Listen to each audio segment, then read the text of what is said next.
Hello everyone, welcome back to my channel, or welcome to my channel if this is your first time here. Hello, how are you? Today I wanted to give you all a couple tips and tricks for the new game that's coming out on July 9th called Once Human. Once Human is an open world post-apocalyptic future survival game that allows you to find amazing and terrifying creatures known as Deviants in a world being polluted by stardust. You will fight creatures, humans, and even bosses throughout your story in this world. You'll be able to gather resources, catch your own little deviant buddies, and build your own base, all while upgrading your armor and weapons to be able to take on anything that's thrown your way. I have made a list of my top 20 tips for you, separated into two sections. The first one, 10 gameplay and mechanic tips that I'd like to give you, and the second section is 10 fun and social random tips. Each tip will be timestamped, so if there's already something that you know or you're not interested in, you can go ahead and skip those and go directly to what you're looking for. With that, let's get started with the tips.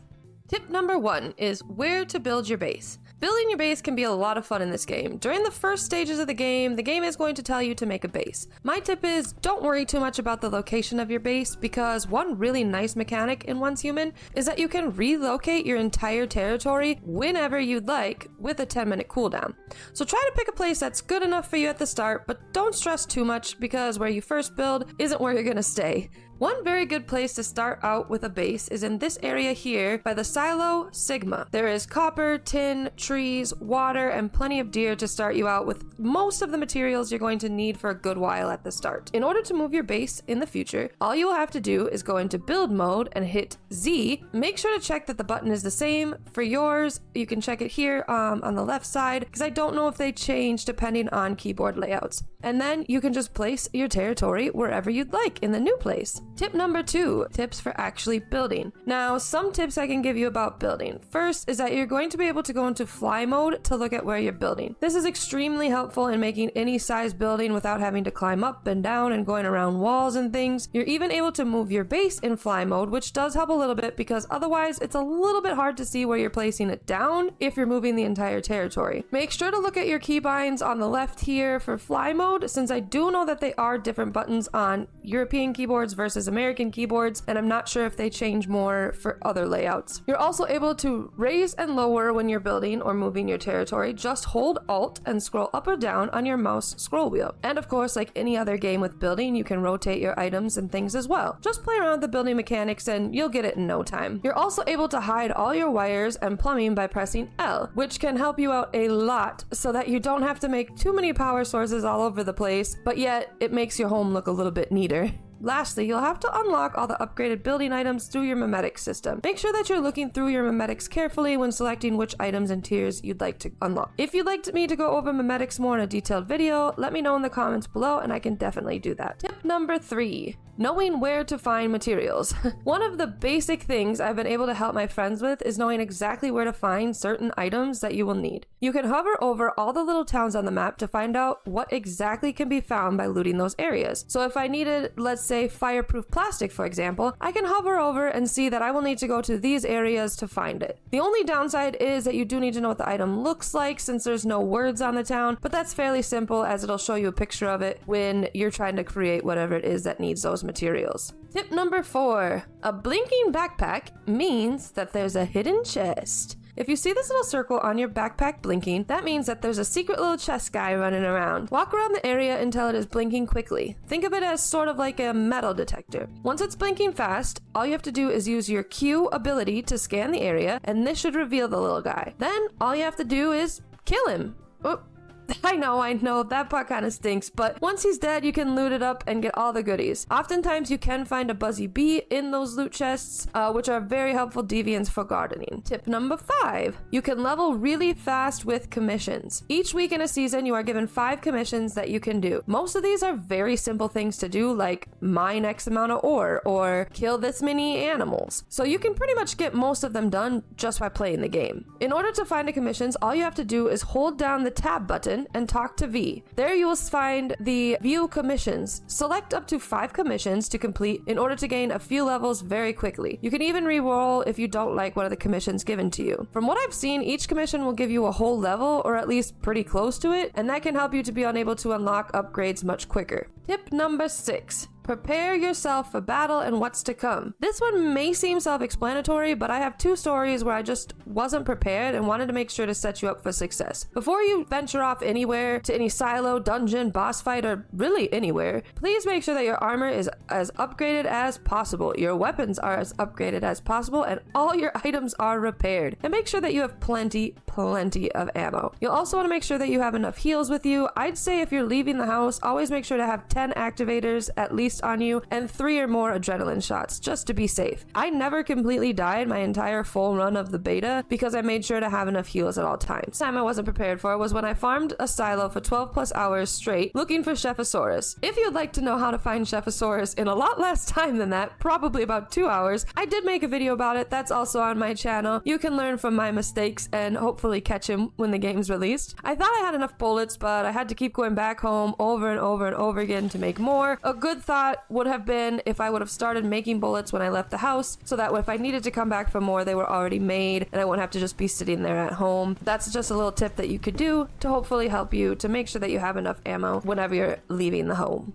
Tip number 7, purifications. I could make a whole video about purifications and being prepared for them, but for now, I'll just give you a few tips. If you'd like to know more about how to build a good base or being prepared for them, let me know in the comments below and I'll absolutely make another video about purifications in general. But first is knowing what a purification is. Once you build the Stardust Resonant Filter, you will put in a Cortex and start the purification process. This is basically a horde mode that spawns on your territory. Be careful because enemies can spawn anywhere in your location. There are many ways to build a base set up for a purification, but a good starter idea is to have turrets to help you to shoot the enemies as well as to locate where the enemies spawn, because the turrets will turn towards them. Then all you have to do is beat the horde and you will receive Star Crumb as a reward. As I mentioned, there are a lot of ways to do it. The first set of them, like if you put in a Cortex level 1, it's going to be pretty simple. Once you get up to higher ones, you are going to want a base that can withstand and hold this. Like I said, if that's something that interests you, go ahead and leave a comment down below and I can definitely make a video on that.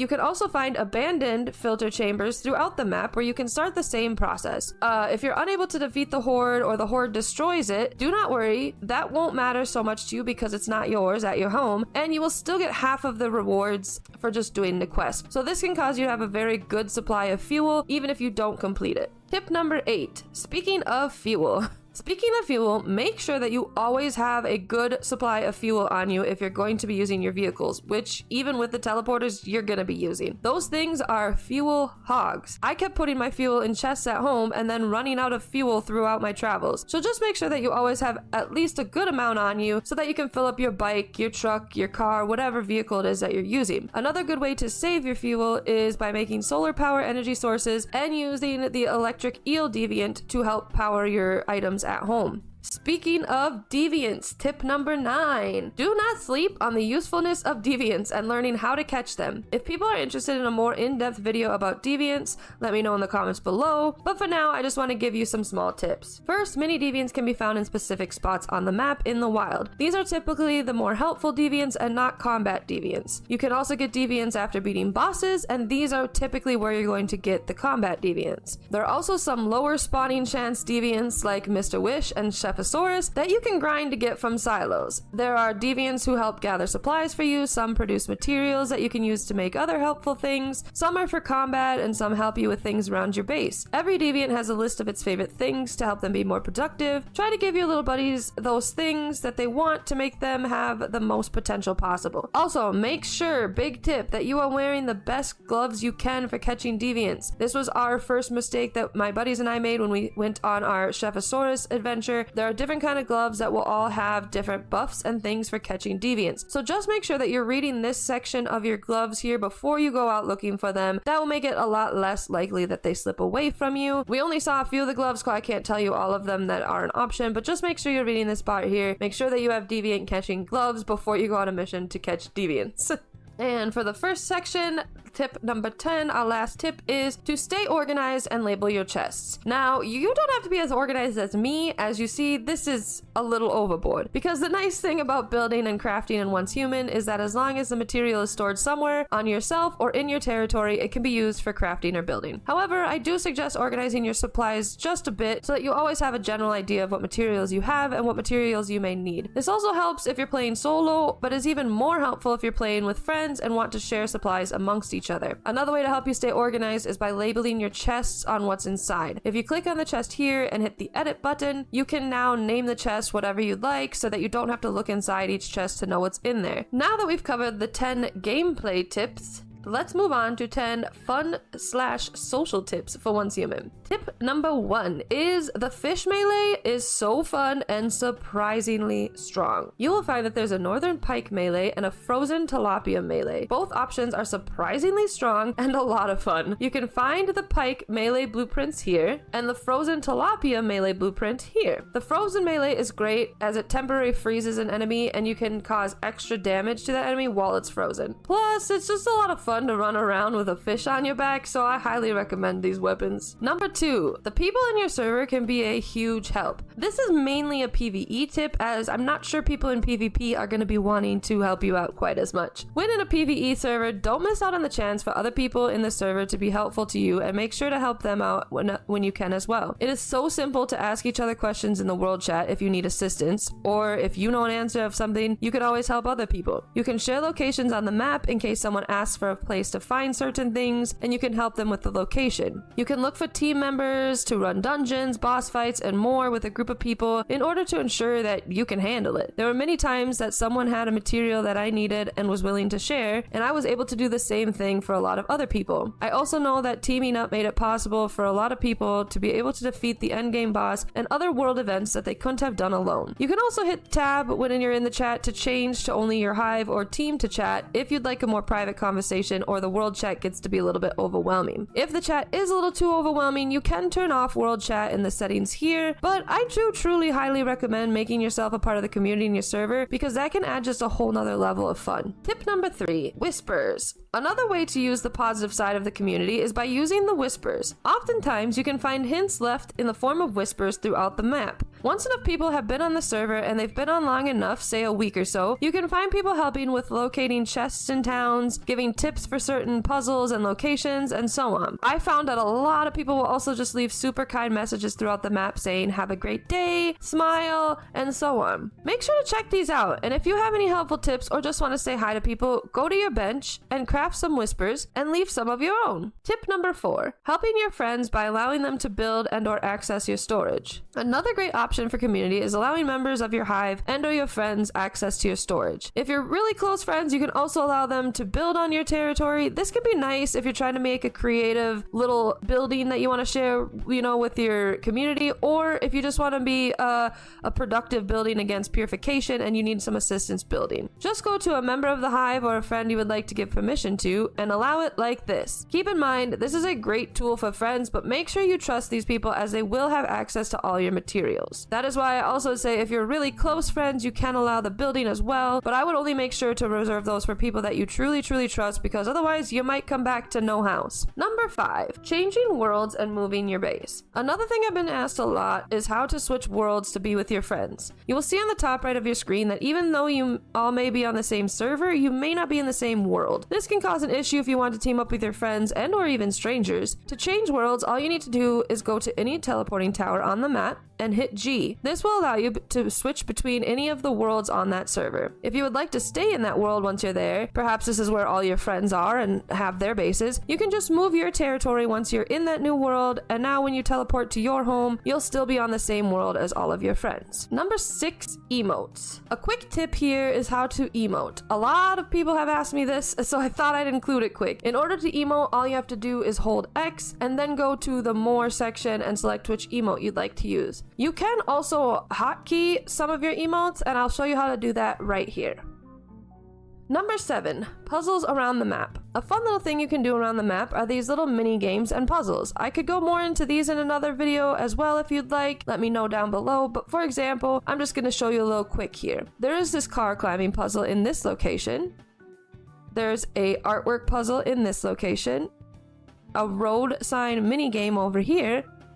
And so on. You will always get some kind of reward for getting these done, and they are a fun little break if you just want something quick and fun to do, just to get yourself, a little break from the main missions or boss fights and things like that. Number 8, how to use the camera to get great photos. I have been loving playing around with the camera feature in Once Human. There are a lot of things that you can do with the camera to get the best screenshots. You can take photos in first or third person. You can zoom in and out, move the camera around. You can even choose a pose for your character to do and rotate your character while in the camera. You can add banners and frames to them. You can even change the weather and time of day to make sure you're getting that perfect shot. Then you can save the images to your album in-game or download the photos directly to your PC. This is what I did when I really enjoyed a photo, but I was also playing the beta, so I knew things would be wiped. But if you really do enjoy a photo, I would recommend just downloading it directly to your PC so that you know you have it. If you're a content creator, or even if you just enjoy taking in-game screenshots, you're going to love the features on this camera. All you have to do to open it is hold tab and click the camera button here.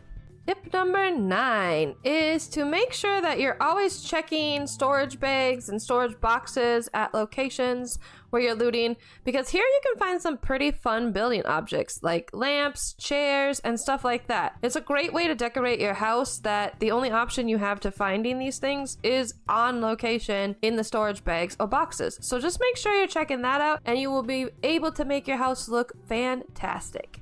Number 10, just have fun. Lastly, just make sure that you have fun and enjoy the game. That is the most important part. There's so much to do in both PvE and PvP servers, and you can always find more and more things to do, and especially if you have friends, there's endless possibilities of things that you can do. There's no right or wrong way to play the game, so just go in there and enjoy yourself. I hope that you enjoyed my tips and tricks. I could have added so many more and I had so many more options to choose from, but this video would have been like 5 hours long, so I didn't do that.